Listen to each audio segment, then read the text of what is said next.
Welcome back to our recording of the Thomas Aquinas commentary on the Gospel according to St. John. Before we get started with our reading today, I thought I'd share some thoughts I've had so far after going through the first 20 or so paragraphs. I found that St. Thomas Aquinas is thorough. It's uncommon and it stands out among the crowd. I've read biblical commentaries before, but this is unique. His clear purpose for understanding St. John's writing, the evangelist's writing, it is stark. He finds evidence from many different saints, and he pulls out with almost every single word what John wants us to understand. And it's very meticulous, which some might say is almost scrupulous, but I find to be not only reverent, but prayerful. He's quite aware that God's divine mind is communicating to us through the scriptures. So let's get started. We're starting with section 60, or paragraph 60, and we're still on chapter 1, verse 1 of the Gospel according to St. John. Then he says, "He was in the beginning with God." This is the fourth clause and is introduced because of the preceding clause. For from the evangelist's statement that the Word was God, two false interpretations could be held by those who misunderstand. One of these is by the pagans, who acknowledge many and different gods and say that their wills are in opposition. For example, those who put out the fable of Jupiter fighting with Saturn, or as the Manichaeans, who have two contrary principles of nature. The Lord said against this error, "Hear, O Israel, the Lord our God is one Lord." Since the evangelist had said the Word was with God and the Word was God, they could adduce this in support of their error by understanding the God with whom the Word is to be one, God, and the Word to be another, having another, or contrary, will to the former, and this is against the law of the gospel. And so to exclude this, he says, "He was in the beginning with God," as if to say, according to Hilary, "I say that the Word is God," not as if he has a distinct divinity, but he is with God, that is, in the one same nature in which he is. Further, lest his statement "and the Word was God" be taken to mean that the Word has an opposed will, he added that the Word was in the beginning with God, namely the Father, not as divided from him or opposed, but having an identity of nature with him and a harmony of will. This union comes about by the sharing of the divine nature in the three persons, and by the bond of the natural love of the Father and the Son. The Arians were able to draw out another error from the above. They link that the Son is less than the Father, because it says below, "The Father is greater than I." And they say the Father is greater than the Son, both as to eternity and as to divinity of nature. And so to exclude this, the evangelist added, "He was in the beginning with God."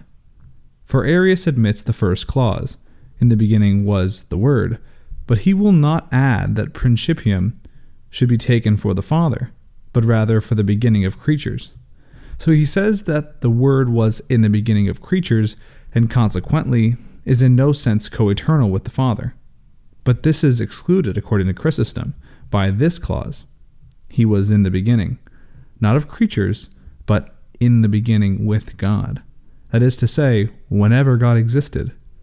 For the Father was never alone without the Son or Word, but he, that is, the Word, was always with God. Again, Arius admits that the Word was God, but nevertheless inferior to the Father.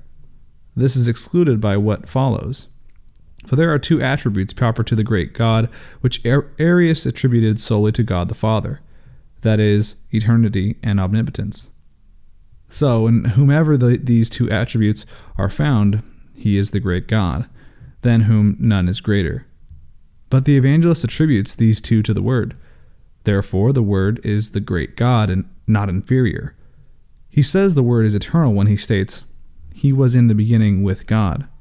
That is to say, the Word was with God from eternity, and not only in the beginning of creatures, as Arius held, but with God receiving being and divinity from him. Further, he attributes omnipotence to the Word when he adds, through him all things came into being. Origen gives a rather beautiful explanation of this clause. He was in the beginning with God, when he says that it is not separate from the first three, but is in a certain sense their epilogue. For the evangelist, after he had indicated that truth was the Son's and was about to describe his power, in a way gathers together in a summary form, in this fourth clause, what he had said in the first three. For in saying he understands the third clause. By adding was in the beginning, he recalls the first clause, and by adding with God, he recalls the second.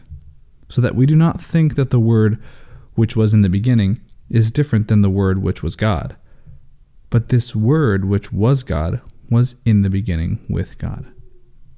If one considers these four propositions well, he will find that they clearly destroy all the errors of the heretics and of the philosophers. For some heretics, as Abian and Cerinthus, said that Christ did not exist before the Blessed Virgin, but took from her the beginning of his being and duration, for they held that he was a mere man, who had merited divinity by his good works. Photinus and Paul of Samosata, following them, said the same thing. But the evangelist excludes their errors, saying, in the beginning was the Word, that is to say, before all things, and in the Father from eternity. Thus he did not derive his beginning from the Virgin. Sibelius, on the other hand, although he admitted that the God who took flesh did not receive his beginning from the Virgin, but existed from eternity, still said the person of the Father, who existed from eternity, was not distinct from the person of the Son, who took flesh from the Virgin. He maintained that the Father and the Son were the same person, and so he failed to distinguish the Trinity of the persons in the deity. The evangelist says against this error, and the Word was with God. That is to say, the Son was with the Father, as one person with another. Eunomius declared that the Son is entirely unlike the Father. The evangelist rejects this when he says, and the Word was God. Finally, Arius said that the Son was less than the Father. The evangelist excludes this by saying, he was in the beginning with God, as was explained above. These words also exclude the errors of the philosophers. I, or some of the ancient philosophers, namely the natural philosophers, maintain that the word world did not come from any intellect or through some purpose, but by chance. Consequently, they did not place at the beginning, as the cause of things, a reason or intellect, but only matter in flux. For example, atoms, as Democritus thought, or other material principles of this kind as different philosophers maintained. Against these, the evangelist says, in the beginning was the Word, from whom and not from chance things derive their beginning. Plato, however, thought that the ideas of all the things that were made were subsistent, that is to say, existing separately in their own natures, and material things exist by participating in these. For example, he thought man existed through the separated idea of man, which he called man per se. So lest you suppose, as did Plato, that this idea through which all things were made be ideas separated from God, the evangelist adds, and the Word was with God. Other Platonists, as Chrysostom relates, maintained that God the Father was most eminent and first, but under him they placed a certain mind, in which there were the likenesses and ideas of all things. So lest you think that the Word was with the Father in such a way as to be under him and less than he, the evangelist adds, and the Word was God. Aristotle thought, however, that the ideas of all things are in God, and that in God the intellect, the one understanding, and what is understood are the same. Nevertheless, he thought that the world is co-eternal with him. Against this, the evangelist says, he, the Word alone, was in the beginning with God, in such a way that he does not exclude another person, but only another co-eternal nature. Note the difference in what has been said between John and other evangelists, how he began his gospel in a loftier plane than they. They announced Christ the Son of God, born in time, when Jesus was born in Bethlehem, but John presents him existing from eternity. In the beginning was the Word. They show him suddenly appearing among men. Now you dismiss your servant, O Lord, in peace, according to your word, because my eyes have seen your salvation. But John says that he always existed with the Father, and the Word was with God. The others show him as a man. They gave glory to God who had given such authority to men. But John says that he is God, and the Word was God. The others say he lives with men. While living in Galilee, Jesus said to them, but John says that he has always been with the Father. He was in the beginning with God. Note also how the evangelist designedly uses the word was, erat, to show that the Word of God transcends all times, present, past, and future.